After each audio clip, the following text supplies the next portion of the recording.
SPED teacher sa Amerika na ngayon si Gerald P. Bansag ng Cadiz Negros Occidental na nagpatunay na hindi hadlang ang kahirapan sa pag-abot ng pangarap. Sa kasalukuyan, isa na siyang multi-awarded exceptional student education teacher sa Jacksonville, Florida, USA. Dahil dito, nagsisilbi siyang inspirasyon sa maraming Pilipino na patuloy na nangangarap ng mas magandang kinabukasan. Bilang bata, araw-araw niyang nilalakad ang 1.5 kilometro papunta sa paaralan at kapag umuulan, nakapaa siyang naglalakad. Bitbit niya ang kanyang sapatos upang hindi ito masira sa putik. Kasabay nito, tumutulong din siya sa paghahanap buhay ng kanyang mga magulang. Kasama niya ang kanyang dalawang kapatid sa pagsisikap na maitaguyod ang kanilang pamilya. Gayunpaman, hindi siya sumuko sa pag-aaral. Sa halip, lalo siyang nagsumikap upang maabot ang kanyang mga pangarap. Nagtapos si Gerald ng Bachelor in Elementary Education sa Philippine Normal University noong 2007. Pagkatapos nito, nagsilbi siya sa Department of Education sa loob ng 11 taon.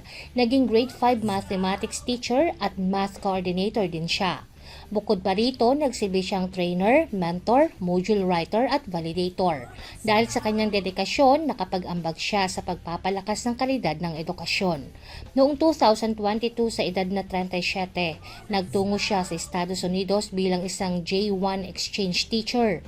Kalaunan na italaga siya bilang guro sa Exceptional Student Education. Dito niya tinuturuan ng mga batang may autism spectrum disorder at iba pang espesyal na pangangailangan. Bagamat wala siyang formal na pagsasanay noon sa special education, hindi siya nagpahuli. Sa halip, pinag-aralan niya ang iba't ibang epektibong pamamaraan sa pagtuturo. Gumawa din siya ng mga programang angkop sa pangangailangan ng kanyang mga mag-aaral. Hindi naging madali ang kanyang pananatili sa ibang bansa. Naranasan niya ang homesickness, pagod at mga hamon sa bagong kapaligiran. Gayunman, nanatili siyang determinado. Dahil dito, natapos niya ang master's degree sa special education. Sa kasalukuyan, ipinagpapatuloy niya ang kanyang doctorate upang lalo pang mapalawak ang kanyang kaalaman at kakayahan bilang guro. Bunga ng kanyang sipag at dedikasyon, tumanggap si Gerald ng iba't ibang pagkilala.